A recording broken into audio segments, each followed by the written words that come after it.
안녕하세요. 네, 두루님 아들이에요. 미국에서 왔어요. 네, 만나서 반갑습니다. 우리 2주 동안 있을 거예요. 네, 만나서 반갑습니다.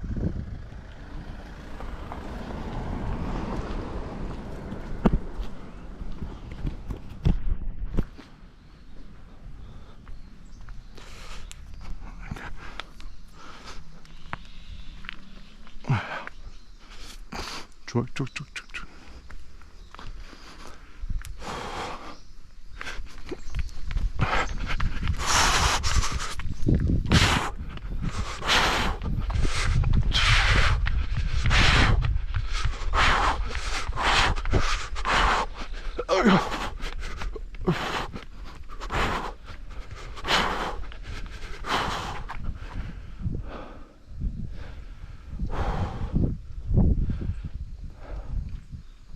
Yo, what up, Street Dogs? There, Kim. Alright, some Turbo Mountain thoughts. So, the first thought is, kind of a good idea if your life goal is to become the most turbo rapid person possible, to invest your energies on thinking about the best environment, the best climate to be in. So currently here in the beautiful mountains of Hadong in Seoul, South Korea, or not Seoul, but South Korea. And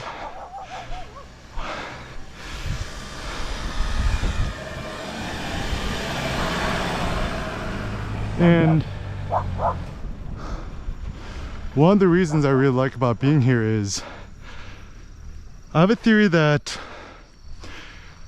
being in the mountain strengthens you. It's fascinating. There's like a quadrillion things to look at. And I have a theory that maybe thinking about greatness in life, it's about climbing, ascending, and overcoming. And I've been really enjoying these new hill climbs. Essentially just sprint up the mountain as quickly as you can for fun, and no need to time or measure yourself with a stupid Apple Watch. You just do it for funsies. And so, why ascend? So, it's kind of my thought that in life, the hilarity is we seek the easy path, but actually,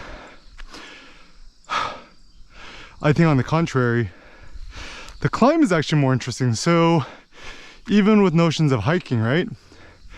It's not even hiking per se, it's more of a, my thought is kind of more of a mountaineering or a hill climb. And I really like that because the ascent and the overcoming and going upwards is the joy. It's not so much being a basic lowlander.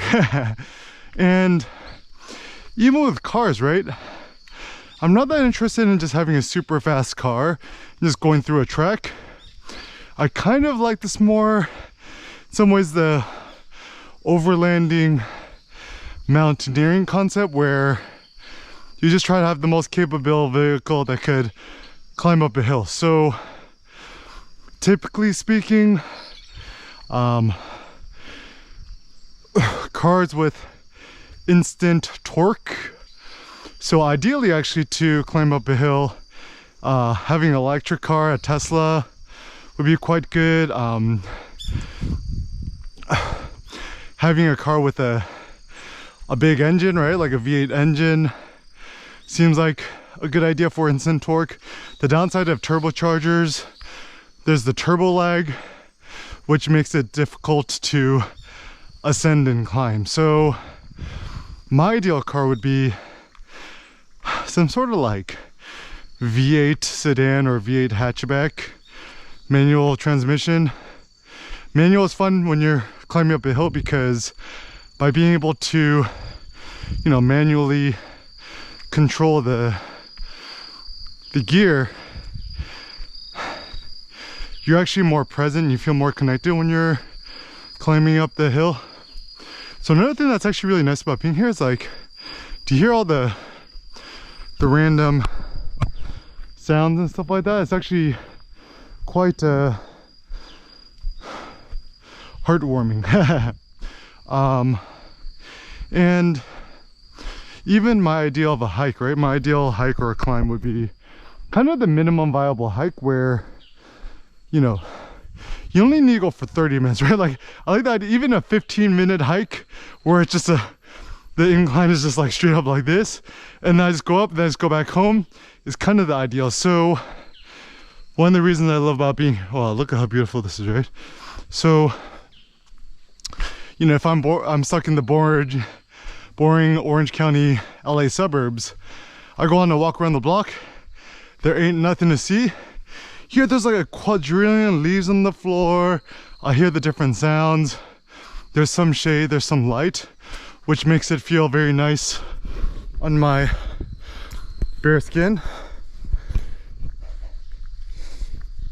And I also think that being in the mountains is quite good to refresh and recharge yourself and your soul.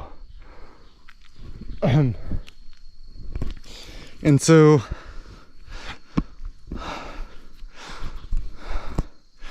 maybe even the next attachment I'm going to get for my GoPro is the chest strap. Anyways, so yeah, I think there's something about being in the mountains, going these little nice solitary mountain walks. I think it's actually very conducive for thinking.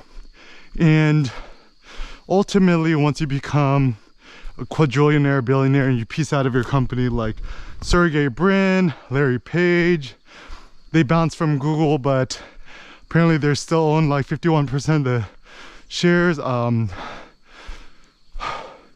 Even Jeff Bezos, right? He stepped down as the chairman. So effectively he pieced out of Amazon. And the only entrepreneurs I still admire are the ones that, well, look at this, have still stayed with the companies they founded, because then it's not just about selling the company, making it public and making a bunch of money and just having an exit plan, but it's actually autotelic. Auto means self, telic, telos, Greek, means purpose. So the autotelic purpose of creating a company isn't to make a bunch of money or even change the world. It's just kind of more, like, it doesn't need to be altruistic. It fascinates you enough that you would want to do it for the sake of doing it. And even for me and doing these vlogs and stuff, I do it because it's just fun. It's fun, it's interesting to me. I like to innovate, look at all this cool. Also another thing too is, like, if you're a video vlogger, whatever, just touch everything. Even, you know, kind of give people a sense of interactivity, right? Picking up, Seneca loves it when I pick up rocks and throw it. Treat your GoPro like it's your own real life. Also with walks too, it's like, when do you know when to go back? It's kind of like, just follow your gut. You're like, oh, I'm kind of bored of it, just kind of go back.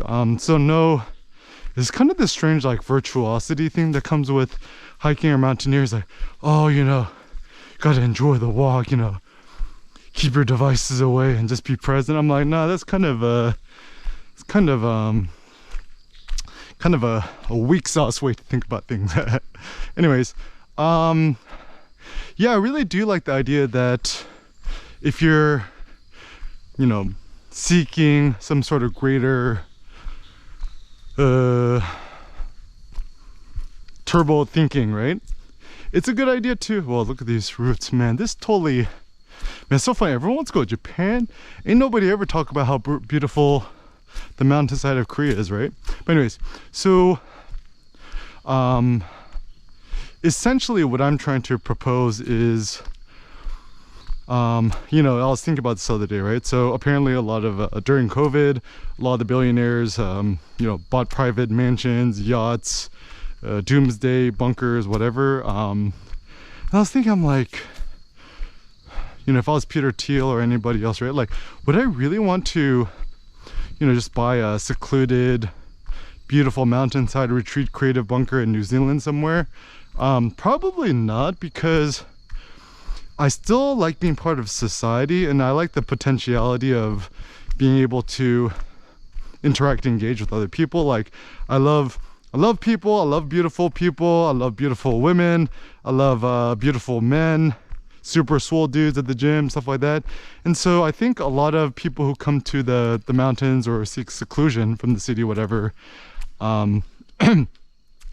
perhaps they're just over weary of the constant hustle and bustle. And you know, even my thought too, right? Like, I call it Silicon Mountain, right? So, you know, assuming you're here in Korea or I don't know, Mount Arrowhead or Lake Arrowhead or wherever you is, right? Isn't it? And then you have super fast, insanely fast Wi-Fi, even here in the mountains, right? Like gigabit internet speeds or whatever, right? Like, doesn't it make more sense to like live up here and, you know, just do your internet works up here rather than being in like some like depressive ass like Palo Alto compound? I think so. And even the hilarity is that I think my mom, she bought her minimalistic house for almost like, only like maybe 150,000, 200,000 or something. And I see all these people in the Bay Area trying to jostle to just buy a $2.2 million house somewhere in Albany or Berkeley, or, you know, drop 3 million to buy a basic 2 or 3 bedroom house somewhere in San Francisco, right? Like, to me, it's preposterous. Like, I would ideally, like, you know, live up here, have a car to just kind of go into the city and go back and forth. But ultimately, I still do prefer a life of travel and exploration while looking, even hearing all this stuff, right? Like, and yeah, things are good about being here in the mountainside, right? You actually become a little bit less self-conscious because you don't really see, ain't nobody here, right? So I could walk around without my t-shirt even though my mom yells at me. And it's really conducive to thinking. I like the idea that you think and you also share your thoughts. So there's also this, I think, false notion of being some sort of hermit philosopher who goes in a cave for 10 years and seeks enlightenment and truth. And then once he's enlightened and happy, then they just stay that way, right? And I think that's a little bit misguided. I think, you know, innately we all have a love of humanity, and therefore the goal, I think, should be rather to seek some sort of deeper, interesting thoughts, challenging things. You know, I created the Zen of Eric, the Y app, as a chance for you to use the Facebook Messenger to just back and forth yourself, ask yourself the 5 why question times, a bunch of times to seek a deeper truth. Because I think people never ask why. So for example, even like VR, right? There's a new Oculus headset came out, whatever. Ain't no, like, people, oh, we could use this to like collaborate and work and right? But ain't nobody was like, what's the point? Like, why? Like, is this even important, right? Like, let us actually do say that you bought an Oculus, whatever, right? And let us do say, well, look at this view, right? Let us do say that it did in fact make you 1,000 times more productive, and as a consequence, you make 1,000 times more money, you're happier, whatever. But the question is that what you really want?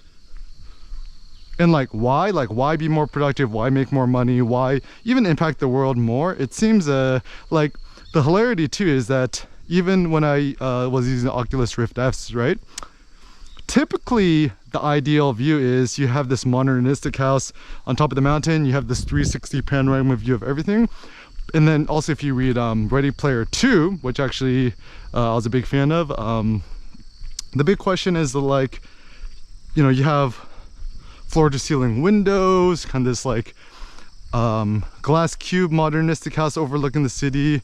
But then if you can never leave your compound, that'd be super depressing. Like, I prefer being Eric Kim than being Kanye West or Elon, who can't even leave their house without being mobbed by paparazzi. So in some ways, I think the ideal is to be kind of somewhat famous in your small niche.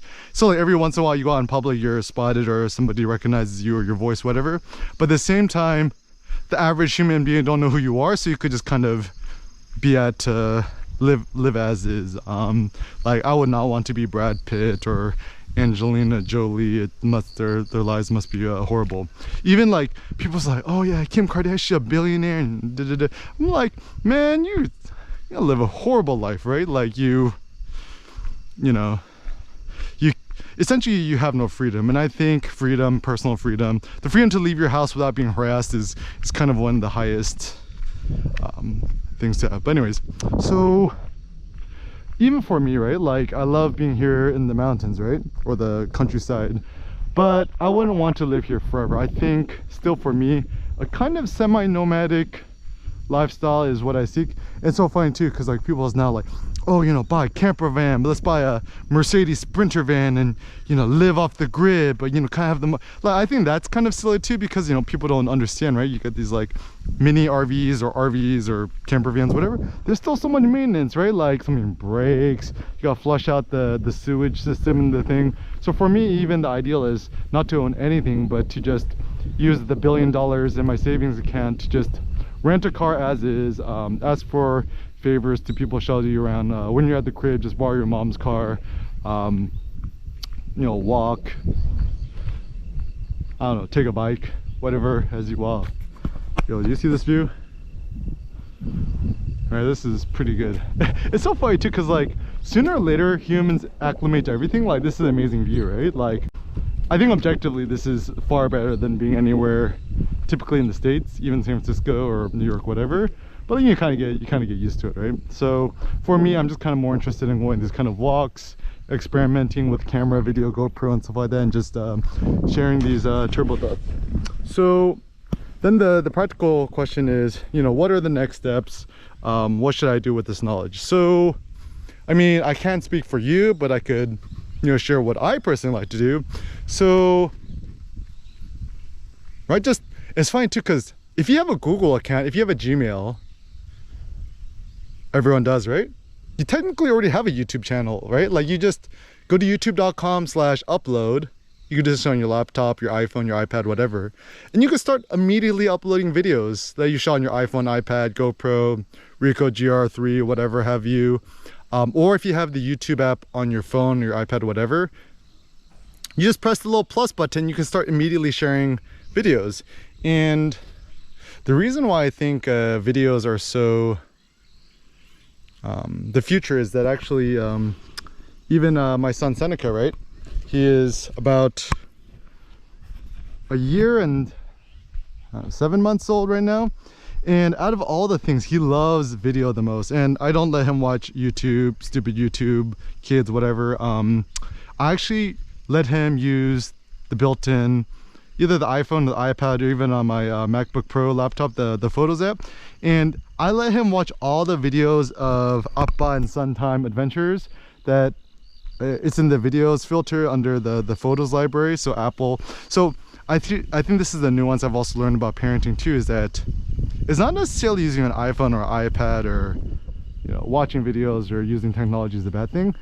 I think the issue is when it becomes unsupervised and you essentially let them go down strange rabbit holes. And even something I found that, you know, when Sen was on my mom's iPad, right? You're watching like Blackpink, then you watch a fan-made cartoon version of Blackpink, then it goes down this strange rabbit hole of this like, kind of like Minecraft, like somebody talking nonsense. It just gets very bizarre and kind of like strange, creepy. Like I really don't like it. And then the YouTube algorithm keeps feeding your kid, and it doesn't matter if it's YouTube Kids or whatever. Like, I think any responsible Silicon Valley parent would never let their kid watch YouTube. And if in fact you want to watch them watch videos, show them videos of the adventures you have already gone on yourself, and then let them watch those videos. And then it's also fun for me too, because like Sen will watch these old videos of adventures go out, and I totally forget about these fun adventures, and I love to rewatch it. But anyways, so yeah, I think you know, it's funny because like this house is like pretty cool and awesome too, right? But I would still not seek to buy one or own one, even if it only costs $100,000 or $50,000, because you still got to maintain it, which is a pain in the butt. Like even being here in the mountainside, right? There's all these like field mice that kind of get at the food and stuff like that. So anything that requires more maintenance is a pain in the ass. This is at least 1+1 for maybe electric cars, because even though the whole charging situation is a pain in the butt, at least the upside is it's less maintenance insofar much as there, you know, have to do oil changes, radiator leaks, stuff like that. Also, one of the downsides of being here, no gym. I mean, I still like the gym. I think the gym is fun, even though I have my infamous rock toss funnage here. It's still I do enjoy. So being in the mountainside and barbelling that with being in the city every once in a while, I think is actually a good combination. Also, the fun thing about being here in the mountainside or the countryside is it forces you to innovate in fun ways.